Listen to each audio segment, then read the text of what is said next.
Il y a quelques semaines à Bahreïn, les fans de Formule 1 ont pu découvrir les monoplaces version 2024 pour la première fois en piste. Un événement très attendu chaque saison et qui sonne officiellement le début du championnat. Mais le 28 février dernier, je dois vous avouer que c'est autre chose qui a retenu mon attention. Sur la piste du circuit de Sakir, à quelques mètres du paddock de la Formule 1, c'est l'écurie de MotoGP Pramac qui a présenté son challenger pour la saison à venir. Et moi les amis, c'est quelque chose qui m'a un petit peu surpris.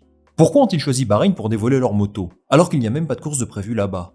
Alors la première manche du championnat s'est déroulée au Qatar, donc ce n'est pas très loin. Mais cet événement reflète finalement quelque chose d'un peu plus profond.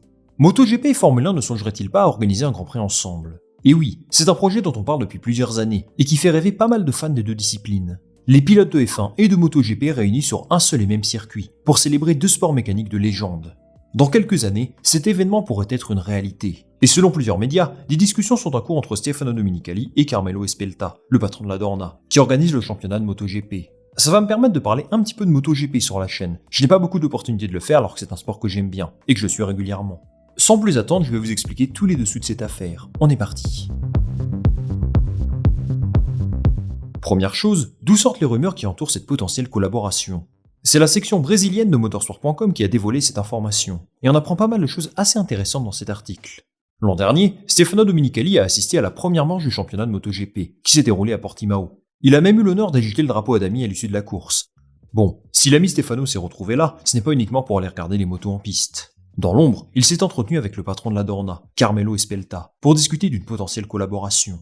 Alors avant d'évoquer ces discussions, il faut comprendre pourquoi Domenicali est un personnage clé de cette histoire. Vous ne le savez peut-être pas, mais avant de travailler pour Liberty Media, il était le patron du groupe Lamborghini. Si vous suivez la MotoGP, vous vous souvenez certainement de cette livrée jaune et noire Pramac Lamborghini, présentée en 2019 au Mugello.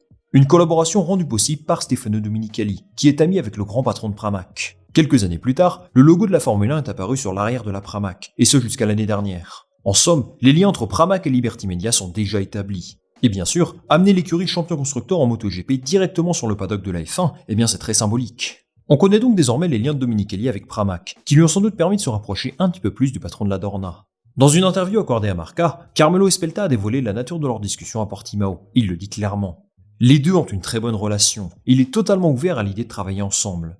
Même son de cloche du côté du patron de Pramac, qui estime qu'une plus grande collaboration entre la F1 et la MotoGP est absolument nécessaire, pour le bien des deux sports. Mais du coup, la question c'est pourquoi? Qu'est-ce qu'un Grand Prix à deux têtes comme ça pourrait bien apporter à la Dorna et à Liberty Media? Premièrement, une grosse audience, d'un côté comme de l'autre. Combiner les spectateurs de deux compétitions aussi médiatisées, eh bien au final, ça fait quand même un vrai paquet de monde. Il y aurait forcément des difficultés à surmonter avec les diffuseurs, etc. Mais ça peut donner quelque chose de franchement solide. Ça peut également permettre d'ouvrir la discipline à d'autres passionnés de sport mécanique. Quelqu'un qui regarde la F1 n'est pas forcément intéressé par la MotoGP, et inversement. Il y a des pays où les deux sont très populaires, et d'autres où l'un des deux sports domine l'autre. Et bien sûr, pour les spectateurs sur place, c'est génial, parce qu'ils pourront assister à ce qui se fait de mieux en matière de monoplace, mais aussi à ce qui se fait de mieux à deux roues. Évidemment, les prix des billets seront sûrement plus chers, ce qui offrira plus de revenus aux organisateurs. En organisant un événement aussi important, Liberty Media et la Dorna s'assurent une couverture médiatique sans précédent. Qui dit visibilité, dit forcément opportunité commerciale aussi. Beaucoup de sponsors voudront certainement mettre le paquet pour avoir leur présence lors de cet événement. J'imagine ça un petit peu comme le Super Bowl. Vous savez que les annonceurs paient énormément pour avoir leur place sur les panneaux publicitaires, ou pendant la mi-temps. Eh bien ce serait quelque chose de similaire sur cet événement. Je pense qu'il y a également un très gros enjeu en termes d'image. Au-delà des considérations économiques et logistiques, dont on va parler un petit peu plus tard, c'est quand même beau de réussir à réunir les fans de deux disciplines ensemble. C'est une partie de la grande famille des sports mécaniques réunis sur un seul et même événement. Et ce sera bien sûr un axe de vente. Enfin, ça pourrait être intéressant d'un point de vue technique. On peut imaginer qu'intervienne un certain partage de connaissances sur certains domaines, aérodynamiques notamment, et qui pourrait apporter aux deux sports. Au-delà de la technique, il y a peut-être aussi des inspirations à avoir sur d'autres aspects, par exemple au niveau organisation, événementiel, gestion des médias, bref, un échange de connaissances pour le bien commun des deux sports. Tout ça, c'est bien beau, mais organiser un tel événement présente évidemment beaucoup de problématiques qu'il va falloir résoudre. Premièrement, où pourrait se dérouler ce double Grand Prix? Et oui, il faudrait trouver un circuit qui peut accueillir à la fois les écuries de F1, mais aussi celles de MotoGP. D'un point de vue logistique, c'est un énorme challenge, parce que ça revient à prendre en charge tout le personnel des équipes MotoGP, mais aussi celles de Moto2 et Moto3, qui voyagent sur tous les circuits du calendrier. Au-delà des écuries en elles-mêmes, il faut également penser à la taille des infrastructures pour les équipes de Liberty Media, celles de la Dorna, les médias et le personnel du circuit. Plus de monde signifie plus de transport, plus de logements, et tout simplement davantage d'activités sur et en dehors du circuit.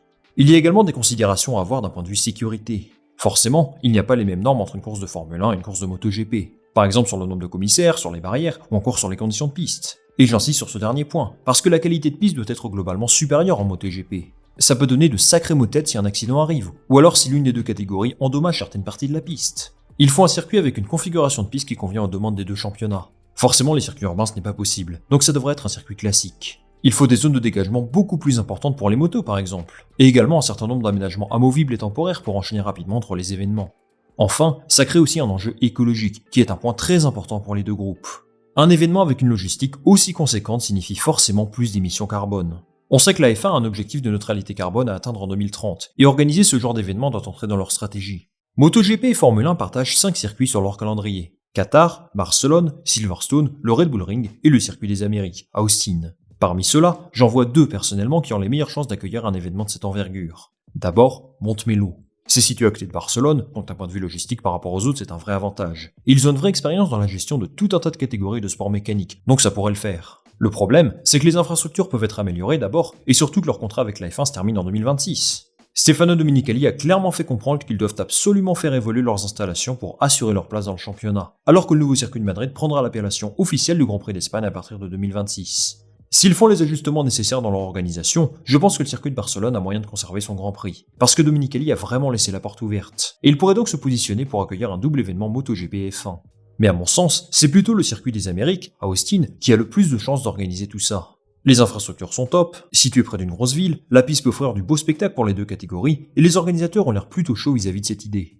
Il y a 1 an et demi, le patron du circuit déclarait qu'il souhaitait offrir à son public un événement d'envergure, qui inclurait la MotoGP, la F1 et même pourquoi pas l'IndyCar. 3 catégories plus ses courses support, c'est franchement beaucoup trop, mais il estime qu'il a les ressources pour accueillir au moins 2 disciplines différentes. Pour soutenir sa démarche, il prend en exemple les Jeux Olympiques, qui accueillent plusieurs disciplines différentes dans un même lieu. À mon humble avis, c'est vraiment incomparable, parce que les sports mécaniques ont des besoins logistiques et sportifs ultra différents. Mais lui estime qu'avec quelques aménagements dans le paddock, une équipe renforcée et une étroite collaboration entre la Dorna et Liberty Media, c'est un événement qui est possible à organiser. En résumé, pour qu'un Grand Prix commun à la MotoGP et la Formule 1 voit le jour, il y a d'importants défis à surmonter. D'abord, des défis économiques. Je pense surtout à l'aspect sponsor et partenaire, qui sont bien sûr différents d'une discipline à l'autre. Je prends un exemple, le partenaire pneu de la F1 c'est Pirelli, alors que la MotoGP roule avec des pneus Michelin. Est-ce que les deux groupes accepteraient de partager l'affiche d'un week-end ensemble? Peut-être, mais c'est un sacré axe de travail. Ensuite, il y a évidemment des enjeux logistiques immenses. Les deux championnats ont des besoins très différents, et trouver un endroit capable d'accueillir autant de personnes et de spectateurs sur un seul et même lieu, c'est vraiment compliqué. Enfin, le plus grand défi est sportif. S'assurer que les pilotes sont en sécurité en premier lieu, mais surtout que le circuit soit capable de faire le changement d'une catégorie à une autre sans trop de problèmes. C'est-à-dire changer les panneaux publicitaires entre 2 courses, faire le nécessaire sur les zones de dégagement, au niveau des commissaires de piste aussi. Bref, un événement qui nécessite une organisation extrêmement bien huilée, où le moindre petit retard dans le planning peut avoir des conséquences graves sur l'ensemble du week-end. Comme vous pouvez le constater, ce projet est loin d'être fait. Mais la Dorna et Liberty Media réfléchissent fortement à cette possibilité. On aura l'occasion d'en reparler sur la chaîne si ça venait à se faire. Les amis, cette vidéo touche à sa fin, et pour conclure, j'aimerais avoir votre avis sur le sujet. Est-ce que ce genre d'événement vous plairait? Croyez-vous vraiment que ça puisse profiter aux deux championnats, ou au contraire, est-ce que vous êtes plus partisan de garder les deux sports bien séparés? Dites-moi tout ça en commentaire, et je lirai tout ça très attentivement. Je vous remercie d'être resté jusqu'au bout de cette vidéo. Si celle-ci vous a plu, je vous invite à la liker, à la partager autour de vous, et bien sûr à vous abonner pour me donner un maximum de visibilité. On va se retrouver très rapidement pour une nouvelle vidéo. Salut, à la prochaine.